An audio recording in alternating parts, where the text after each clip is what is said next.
Karena itu, saudara-saudara, demi kemurahan Allah, aku menasihatkan kamu, supaya kamu mempersembahkan tubuhmu sebagai persembahan yang hidup, yang kudus, dan yang berkenan kepada Allah. Itu adalah ibadahmu yang sejati. Roma 12 ayat 1. Karena itu saudara-saudara, demi kemurahan Allah, aku menasihatkan kamu supaya kamu mempersembahkan tubuhmu sebagai persembahan yang hidup, yang kudus, dan yang berkenan kepada Allah. Itu adalah ibadahmu yang sejati. Shalom, selamat pagi Bapak Ibu, Oma Opa yang terkasih di dalam Tuhan Yesus Kristus. Apa kabarnya pagi ini? Semoga Bapak Ibu, Oma Opa semua berada di dalam keadaan yang sehat, keadaan yang baik, dan tentu tetap semangat. Senang sekali pagi ini kita boleh berkumpul bersama, kita boleh bersekutu bersama di dalam ibadah persekutuan Jemaat Usia Indah GKI Kavling Polri. Walaupun kita saat ini hanya bisa beribadah secara virtual, tetapi kita bisa merasakan akan kehangatan dari persekutuan ini. Kita juga bisa merasakan bagaimana kasih karunia Tuhan yang begitu besar terjadi di dalam kehidupan kita. Oma Opa, Bapak Ibu yang terkasih, di masa pandemi ini, yang kita juga belum tahu kapan ini akan berakhir, ada begitu banyak batasan-batasan yang harus kita patuhi. Apalagi untuk umur-umur atau untuk kita usia indah sekarang ini. Tidak boleh kemana-mana, diam di rumah aja. Tapi kita bisa melihat dan kita bisa merasakan bagaimana kasih Tuhan yang luar biasa terjadi di dalam hidup kita. Dia begitu baik, Dia begitu mengasihi kita. Dia menuntun kita, Dia membimbing kita, dan Dia memberkati kita dengan luar biasa sampai kita boleh ada saat ini di dalam keadaan yang baik. Kita patut bersyukur, kita patut berterima kasih karena kasih Tuhan yang sungguh besar. Bapak Ibu, Oma Opa yang terkasih, saya akan membacakan nats pembuka kita pada pagi hari ini yang diambil dari Mazmur 23 ayat 1 sampai 6. Saya akan membacakan buat Bapak Ibu sekalian. Tuhan adalah gembalaku, takkan kekurangan aku. Ia membaringkan aku di padang yang berumput hijau. Ia membimbing aku ke air yang tenang. Ia menyegarkan jiwaku. Ia menuntun aku di jalan yang benar oleh karena namanya. Sekalipun aku berjalan dalam lembah kekelaman, aku tidak takut bahaya. Sebab Engkau besertaku, gadamu dan tongkatmu itulah yang menghibur aku. Engkau menyediakan hidangan bagiku di hadapan lawanku. Engkau mengurapi kepalaku dengan minyak. Pialaku penuh melimpah. Kebajikan dan kemurahan belaka akan mengikuti aku seumur hidupku, dan aku akan diam di dalam rumah Tuhan sepanjang masa. Bapak Ibu, Oma Opa yang terkasih, mari kita bersama-sama mau memuji Tuhan. Kita mau mengimani akan kasih Tuhan yang begitu besar kepada kita. Kita bersama menyanyi dari Kidung Jemaat 322, bait pertama sampai dengan yang kelima. Terang matahari.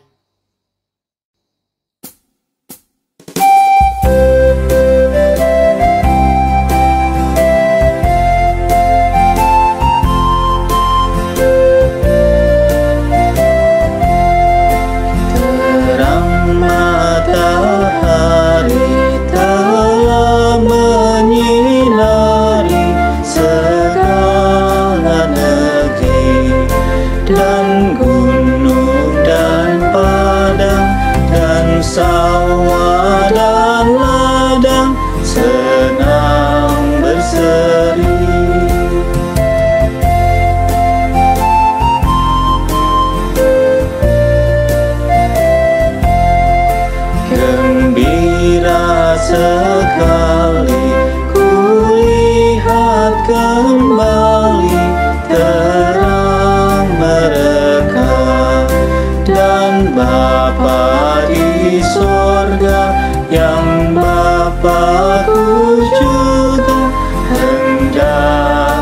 sembah.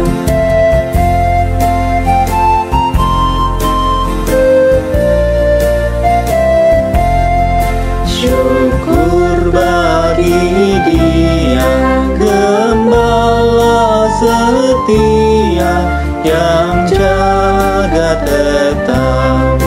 Anugerahnya jua hariku semua, terang dan gelap.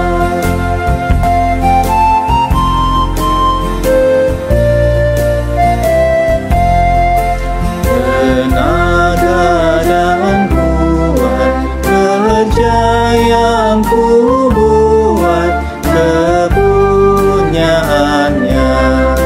Dengan rendah hati hendak ku hormati Yang Maha Esa.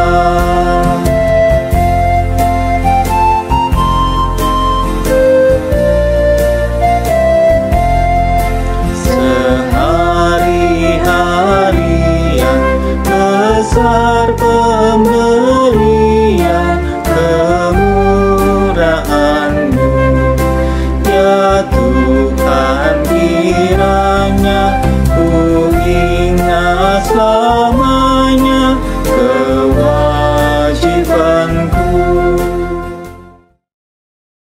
Selamat pagi Bapak Ibu yang terkasih di dalam nama Yesus Kristus. Sebelum kita memulai ibadah pada pagi hari ini, mari kita bersatu di dalam doa mohon pimpinan, pertolongan, dan penyertaannya. Mari kita bersatu di dalam doa. Segala puji, syukur, dan hormat kami naikkan kepadamu ya Tuhan. Kami mengucap syukur dan berterima kasih bahwa pagi hari ini Tuhan masih memberikan kesempatan bagi kami, Bapak Ibu yang sudah lanjut usia, untuk bersekutu, beribadah, memuliakan, memuji Engkau. Saat ini Tuhan, Engkau mau menolong kami akan siap mendengarkan kebenaran firman-Mu. Buka hati rohani kami ya Bapa pada waktu kami mendengar kebenaran firman-Mu. Tuhan juga akan menolong hamba-Mu yang akan menyampaikan kebenaran firman-Mu. Beri hikmat-Mu ya Bapa, sehingga kami boleh mengerti apa yang menjadi kehendak Tuhan untuk kehidupan kami sebagai Bapak Ibu yang sudah lanjut usia ini. Pakai hidup kami ya Tuhan, sebagaimana kami ada, apa yang menjadi kehendak-Mu ya Tuhan. Biarlah Tuhan sendiri yang menolong dan memberkati kami semuanya. Kami mau siap untuk memuliakan Engkau, siap untuk beribadah pada pagi hari ini. Kiranya Tuhan Kau akan menolong dengan perantaraan Roh Kudus-Mu, sehingga kami boleh mengerti apa yang menjadi kehendak Tuhan melalui firman ini. Terima kasih Tuhan Yesus. Kami naikkan doa yang kurang sempurna ini ya Bapa, hanya di dalam nama Putra-Mu yang tunggal, Tuhan Yesus Juru Selamat kami yang hidup. Amin. Mari kita mulai beribadah pada pagi hari ini. Selamat beribadah. Terima kasih. Bapak Ibu, opa-opa yang terkasih, kita akan mendengarkan firman Tuhan yang akan dibawakan oleh Pendeta Fransiskus Torino. Mari kita mempersiapkan hati kita, mempersiapkan pikiran kita, bahkan mempersiapkan tubuh kita. Kita akan mendengar firman Tuhan dan kita akan menyanyi bersama dari Kidung Jemaat 17, bait pertama, kedua, dan keempat. Tuhan Allah hadir.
Tuhan Allah hadir yang dimuliakan.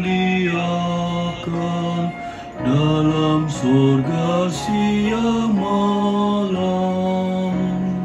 Suci, suci, suci, untuk selamanya dinyanyikan walau surga.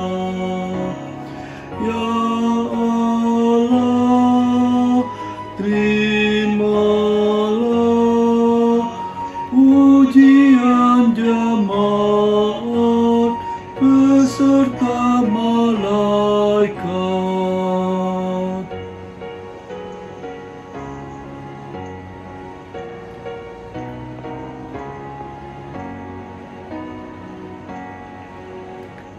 Raja yang mulia, biarlah hamba-Mu mengagungkan-Mu selalu. Hingga aku ini sungguh beribadat sama seperti malaikat, dan benar mendengar firman-Mu ya Tuhan, agar ku lakukan.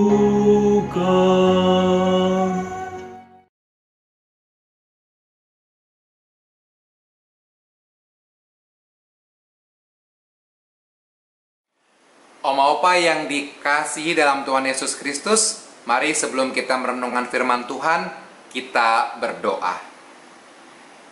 Bapa dalam kerajaan surga, kini tiba saatnya kami untuk merenungkan firman-Mu. Oleh karena itu kami mohon kiranya Roh Kudus menolong kami, memampukan kami untuk dapat mengerti dengan benar setiap firman Tuhan yang boleh kami baca dan renungkan pada saat ini, sehingga kami boleh menjadi teladan iman di tengah-tengah kehidupan kami. Bapa, berfirmanlah karena kami siap untuk mendengar. Dalam nama Tuhan kami Yesus Kristus, Sang Firman yang hidup, kami berdoa. Amin. Pembacaan firman Tuhan pada saat ini terambil dari surat 2 Timotius pasal 1 ayat 1 sampai 8. 2 Timotius 1 ayat 1 sampai 8.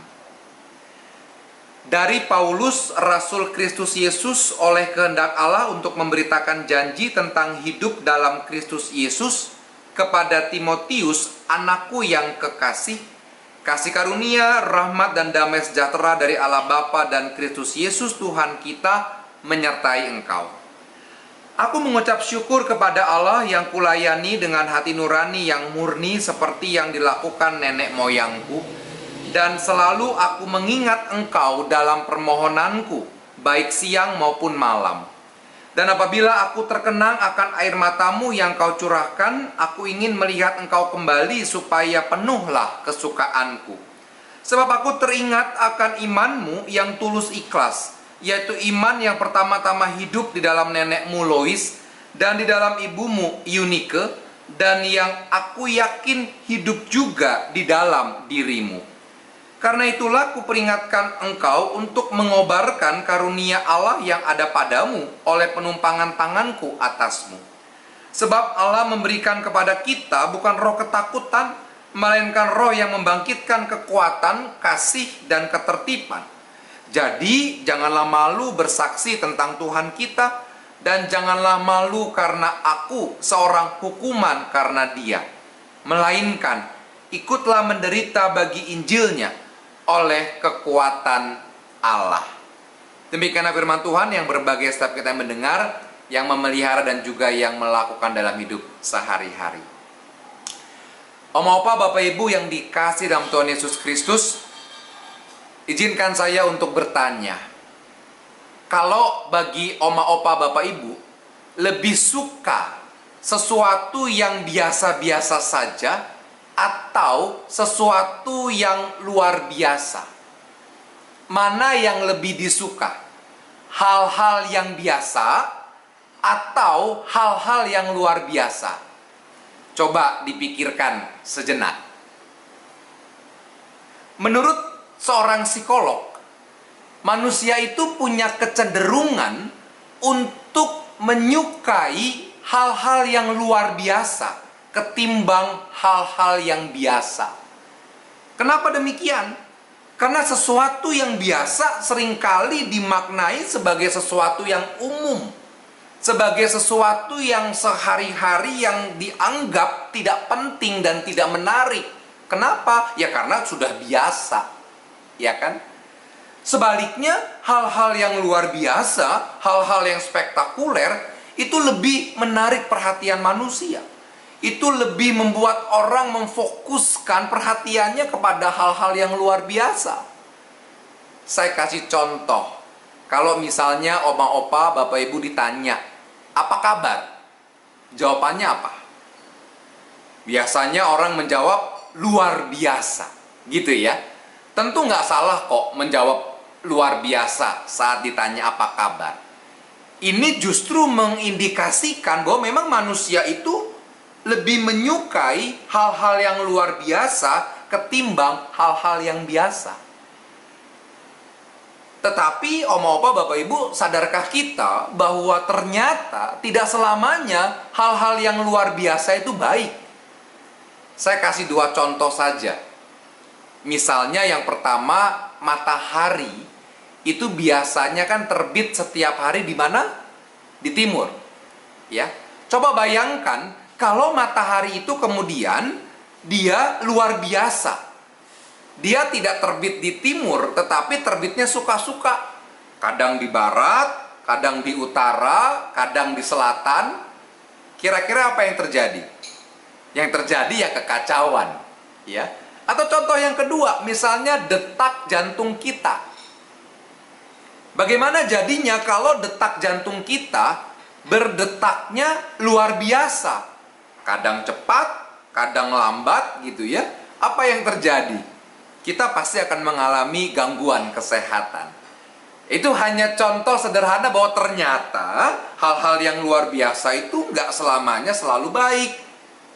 Sebaliknya, hal-hal yang biasa juga tidak selalu tidak menarik. Hal-hal yang biasa juga bukan berarti tidak penting. Tetapi justru melalui hal-hal yang biasa itu jugalah kita bisa melihat hal-hal yang menarik dan penting dalam kehidupan kita. Nah, inilah yang ingin saya ajak untuk kembali kita cermati pada hari ini, terutama dalam kehidupan iman kita. Oma opa bapak ibu, seringkali orang Kristen itu merasa bahwa imannya baru bisa bertumbuh kalau sudah menghadapi peristiwa yang luar biasa dalam hidupnya. Ya kan? Banyak orang Kristen yang merasa imannya baru bisa bertumbuh kalau ia mengalami hal yang spektakuler. Misalnya apa? Tiba-tiba dari sakit menahun sembuh total. Itu kan spektakuler, ya. Tiba-tiba dapat rezeki yang luar biasa banyak. Itu spektakuler. Banyak orang yang merasa atau menganggap bahwa iman mereka baru bertumbuh kalau mengalami hal-hal yang luar biasa begitu. Sebaliknya, dalam keseharian, justru banyak orang Kristen yang merasa iman mereka tidak bertumbuh karena hanya mengalami hal-hal yang biasa-biasa saja. Pertanyaannya, benarkah pandangan itu? Mari coba kita perhatikan bacaan kita hari ini. 2 Timotius 1 ayat 1-8 yang tadi kita baca. Untuk menjawab pertanyaan, benarkah bahwa iman kita tuh hanya bertumbuh kalau kita menghadapi peristiwa yang luar biasa saja. Mari kita perhatikan. Dalam surat Paulus kepada Timotius yang kedua ini, Paulus bersyukur atas iman yang dimiliki oleh Timotius. Iman yang seperti apa? Di dalam ayat yang kelima dikatakan bagaimana Timotius itu memiliki iman yang tulus ikhlas. Iman yang tulus. Itu iman yang luar biasa. Nah, pertanyaannya, dari mana Timotius bisa memiliki iman yang tulus ikhlas ini? Kalau kita membaca lebih lanjut dikatakan oleh Paulus, iman itu diajarkan oleh neneknya yang bernama Lois dan ibunya yang bernama Eunike. Jadi begini, iman yang dimiliki oleh Timotius itu bertumbuh di dalam rumahnya. Melalui apa? Melalui pengajaran yang diberikan oleh nenek dan ibunya Timotius. Dan saya membayangkan tentu iman dari nenek Louis dan ibu Eunike ini bukanlah iman yang spektakuler. Karena mereka bukan orang-orang Farisi, bukan ahli Taurat yang belajar agama, begitu ya. Mereka hanya seorang nenek dan seorang ibu yang mungkin imannya hanya iman yang sehari-hari. Tetapi saat iman itu dihidupi dan bahkan diajarkan, diteladankan kepada anak, kepada Timotius muda, Timotius dapat bertumbuh imannya menjadi luar biasa. Dikatakan bagaimana Timotius kemudian dipakai menjadi saksi Kristus, mengabarkan Injil. Ia dipakai dengan luar biasa. Kalau nanti Oma Opa Bapak Ibu baca ayat-ayat selanjutnya, Timotius dipakai dengan luar biasa oleh Allah, mengabarkan Injil, memberitakan tentang Kristus kepada banyak orang sebagai saksi-saksi Kristus. Ingat, semua itu berawal dari iman yang sederhana, berawal dari iman yang bertumbuh dari rumah, dari peristiwa yang sehari-hari yang Timotius lihat dari Louis dan Eunike. Oma Opa Bapak Ibu yang dikasihi dalam Tuhan Yesus Kristus, dari apa yang disampaikan oleh Paulus kepada Timotius tadi, apa yang bisa kita ambil dalam kehidupan kita? Saya ingin membagikan 3 hal untuk kita pada hari ini.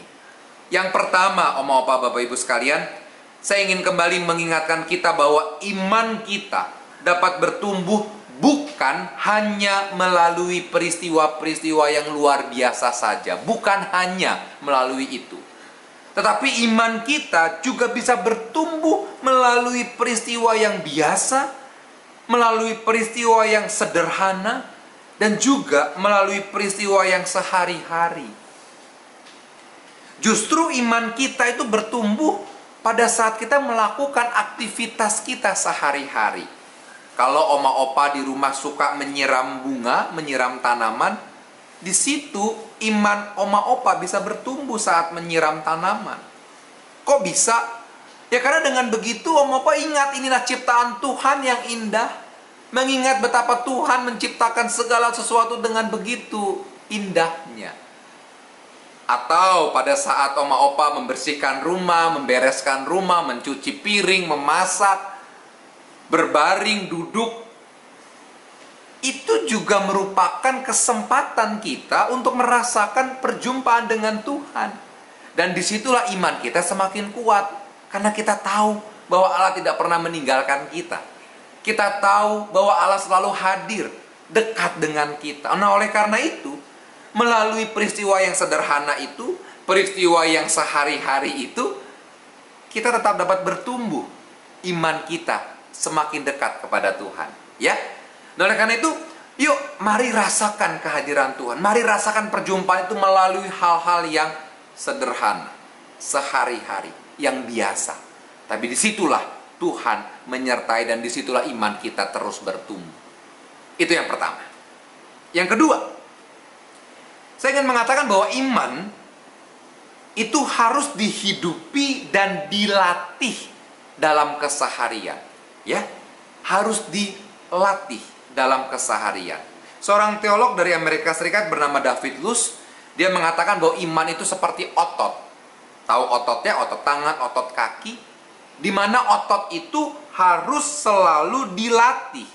Semakin sering otot-otot kita dilatih, maka otot-otot itu semakin kuat untuk mengangkat beban yang berat. Nah, iman itu seperti itu, kata David Luz. Jadi iman itu perlu dilatih setiap hari. Jangan hanya menggunakan iman pada saat-saat terdesak saja. Jangan hanya menggunakan iman pada saat-saat yang sudah sulit, baru kita menggunakan iman. Bukan itu. Tapi dalam keseharian kita. Mulai dari saat kita membuka mata di pagi hari, milikilah iman bahwa Allah menyertai sepanjang hari. Saat kita beraktivitas, milikilah iman bahwa Allah akan menopang dan menolong kita melakukan semua aktivitas yang sederhana itu. Nah, itulah iman. Dengan melatih iman setiap hari, maka disitulah iman kita semakin kuat. Sehingga pada saat menghadapi situasi yang berat, situasi yang sulit, kita dapat melewatinya. Kenapa? Karena iman kita sudah terlatih, iman kita sudah kuat seperti otot. Itu yang kedua. Yang ketiga, yang terakhir. Saya ingin mengingatkan kita bahwa iman yang tadi, ya, iman yang terus bertumbuh dalam kesederhanaan, iman yang terus dilatih dalam kesetiaan, itulah iman yang kita teladankan bagi anak dan cucu kita. Itulah iman yang kita contohkan dalam hidup kita, sehingga kita bisa menjadi saksi-saksi hidup. Sehingga dengan demikian orang-orang di sekitar kita bisa melihat bagaimana iman itu kita hidupi dalam kehidupan kita. Opa, kita tidak perlu menjadi pengkhotbah hebat baru bisa menjadi teladan iman. Kita nggak perlu untuk menjadi pekabar Injil yang luar biasa baru bisa menjadi teladan iman. No. Tetapi dari keseharian kita, apa adanya kita, di situ kita juga bisa menjadi teladan iman. Yaitu pada saat kita bisa menghidupi iman itu secara nyata dari hal-hal yang sederhana, dan dengan demikian orang bisa melihat bagaimana Kristus hidup di dalam kehidupan kita. Teladan iman tidak mengenal usia, tidak mengenal batasan. Selama kita masih diberikan kehidupan oleh Tuhan, kita terpanggil untuk menjadi teladan iman, untuk menjadi Louis dan Eunike bagi keluarga kita. Opa, saya akan mengakhiri khotbah ini dengan membacakan sebuah puisi yang ditulis oleh seorang pekerja rumah tangga. Ini bukan seorang teolog, dia seorang pekerja rumah tangga yang menuliskan imannya kepada Allah dalam keseharian. Puisi ini berjudul Tuhan dari Poci dan Panci. Saya bacakan. Tuhan dari setiap poci dan panci.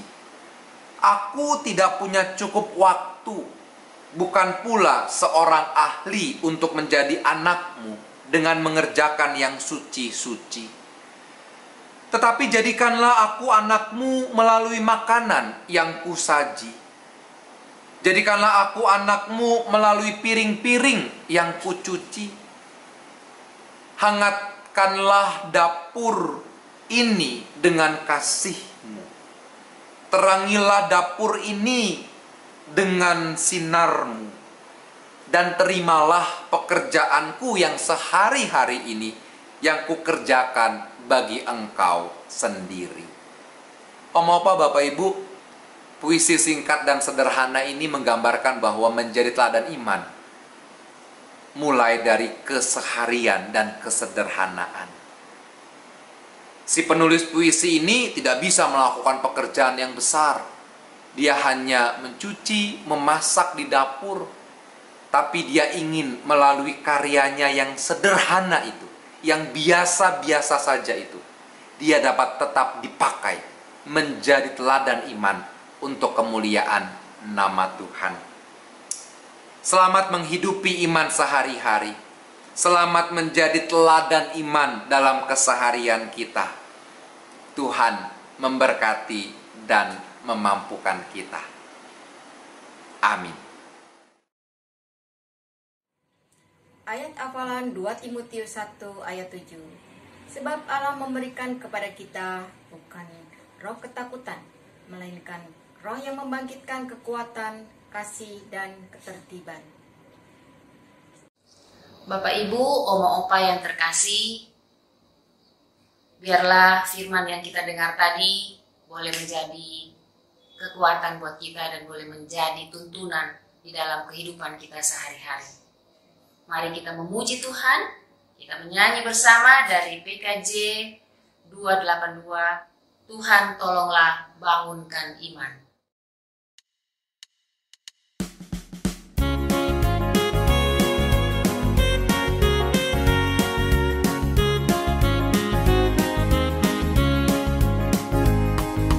Tuhan tolonglah bangunkan iman, pulihkanlah kasih yang remuk. Tuhan tolonglah bangunkan iman, pulihkanlah kasih yang remuk. Ubahlah hatiku, jamalah diriku, biar di tangan-Mu berbentuk. Tuhan tolonglah bangunkan iman, pulihkanlah kasih yang remuk.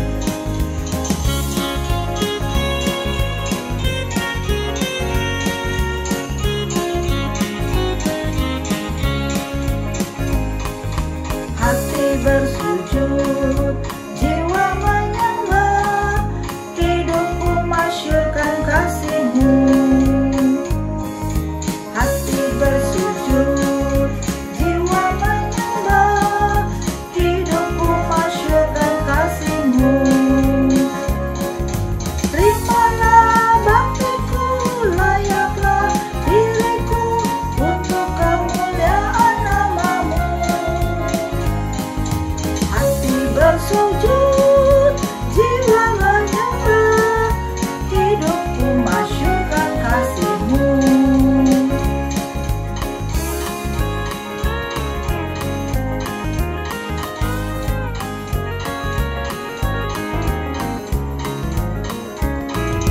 Harta dan karya, tata dan nama, ku sembahkan bagi nama-Mu.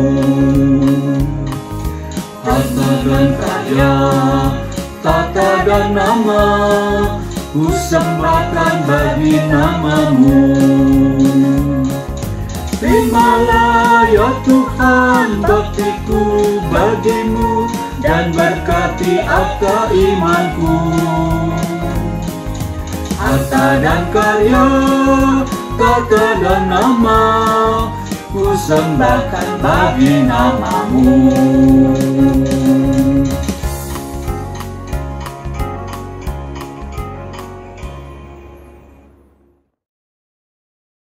Om Opa, Bapak Ibu sekalian, mari kita satukan hati kita untuk menaikkan doa. Mari kita berdoa. Bapa dalam kerajaan surga, terima kasih kalau pada saat ini kami boleh diingatkan melalui firman-Mu bahwa kami dipanggil untuk menjadi teladan iman dalam keseharian kami, di rumah kami. Kami dipanggil untuk menjadi teladan iman melalui iman sehari-hari kami, iman yang mungkin sederhana, tetapi iman itu kami lakukan, kami wujud nyatakan dalam keseharian kami, dalam tutur kata kami, dalam perbuatan kami. Kami ingin memperjumpakan kasih Tuhan di tengah-tengah keluarga kami. Oleh karena itu ya Bapak, mampukan kami untuk terus bertumbuh di dalam iman, semakin dekat dengan Tuhan. Meskipun mungkin kami tidak mengalami peristiwa yang luar biasa, meskipun kami hanya mengalami peristiwa yang biasa-biasa saja, tapi kami percaya melalui itu semua kami boleh merasakan perjumpaan dengan Tuhan yang setia. Mampukan kami dengan segala keterbatasan kami ya Bapa, sehingga itu semua juga hanya untuk kemuliaan nama Tuhan. Bapak, saat ini kami bersatu hati ingin berdoa untuk setiap oma opa, bapak ibu yang mengikuti persekutuan pada saat ini.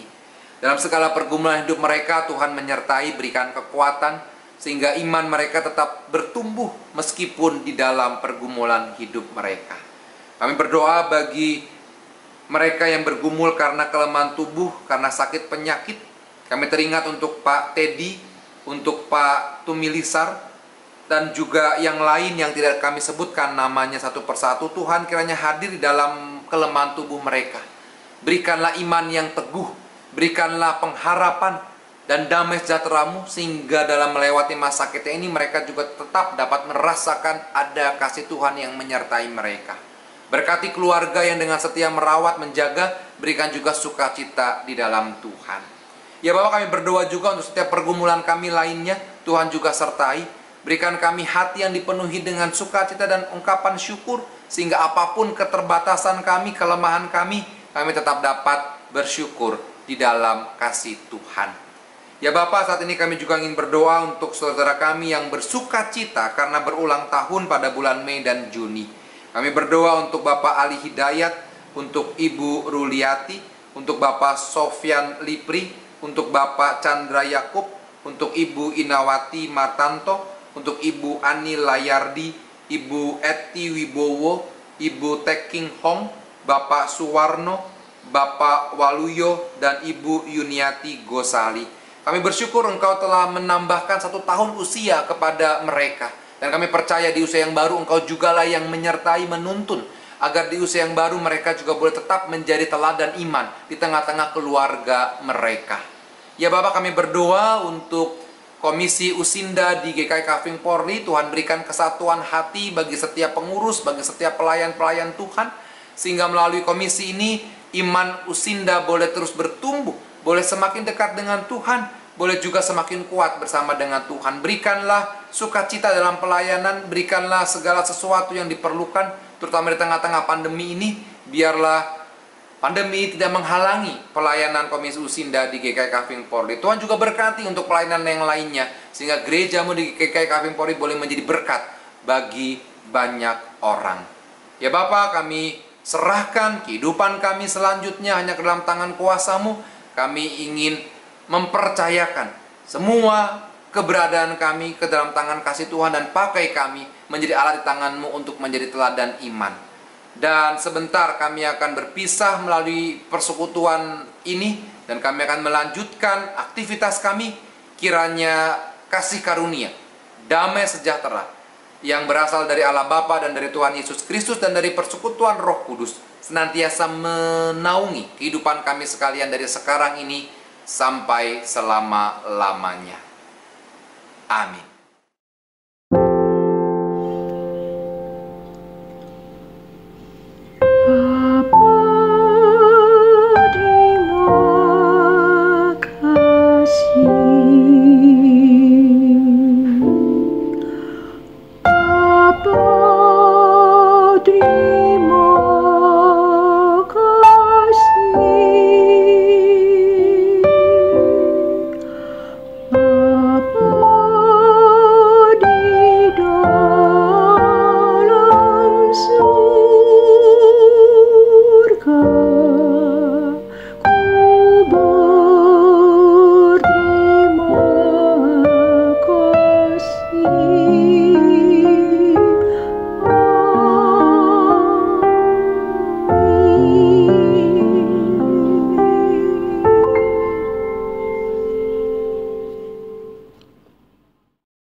Bapak Ibu, Oma-Opa sekalian, ibadah kita sudah selesai, tapi jangan ditutup dulu karena kita akan mendengarkan beberapa pengumuman dari pengurus. Terima kasih, Tuhan memberkati. Selamat pagi Opa Oma, Bapak Ibu, Jemaat Usinda. Semoga semua dalam keadaan baik dan sehat ya. Komisi Usinda kembali mengadakan acara keterampilan bercocok tanam, menanam microgreens, yaitu sayuran kecil dengan banyak manfaat dengan masa panen yang singkat sekitar 10 hingga 15 hari.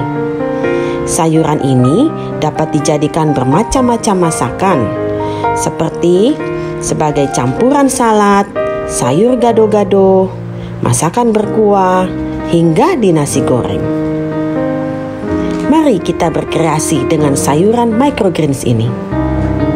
Segera daftarkan pada pengurus wilayah masing-masing dan ditunggu sampai malam ini, Selasa 15 Juni 2021. Terima kasih.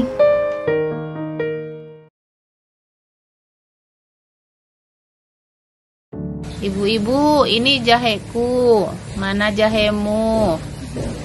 Yang dari 1 jadi banyak sekarang. Yeay, kita mau panen nih. Halo.